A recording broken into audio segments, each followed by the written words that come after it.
તો બેવડી ઋતુનો સામનો કરવા માટે થઈ જાઓ હવે તૈયાર। તો હાલ હવામાનને લઈને આ પ્રકારના સમાચાર સામે આવ્યા છે, જ્યાં બેવડી ઋતુનો સામનો કરવા માટે તૈયારી વ્યક્ત કરવામાં આવે છે। હવામાન વિભાગ દ્વારા અંબાલાલ પટેલે આગાહી કરી છે। હવામાન નિષ્ણાંત અંબાલાલ પટેલ દ્વારા આગાહી કરવામાં આવે છે 10 માર્ચથી ગરમીનું જોર વધશે। મધ્ય ગુજરાતમાં 40 ડિગ્રી સુધી ગરમી રહેશે, તો 20 માર્ચ સુધી ગરમીનો પારો ઉંચકાશે તેવી આગાહી વ્યક્ત કરવામાં આવે છે।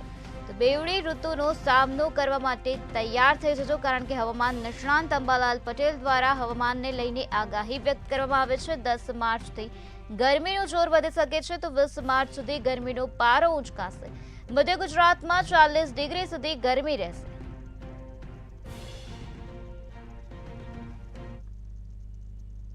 જોઈએ તો હવે બેવડી ઋતુનો જે સામનો છે ગુજરાતે જનધને કરવો પડશે, કારણ કે હવે દિવસે ગરમી પડશે। 10મી માર્ચ પછી ગરમી વધશે।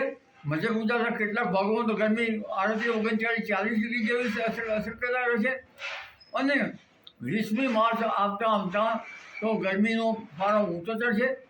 સાયન મેસમાં સુધી આવતા ગરમી ક્યારેક 41-42 સુધી પણ જઈ શકે, પરંતુ 25મી વચ્ચે આવતા એમાં વધઘટ થશે ગરમીની।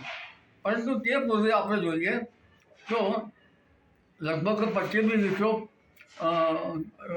લગભગ માર્ચ માસમાં હોળી પૂર્વે જોવા જઈએ તો 4 થી 5 પશ્ચિમી વિક્ષોભ આવી રહ્યા છે એવું ગણી શકાય।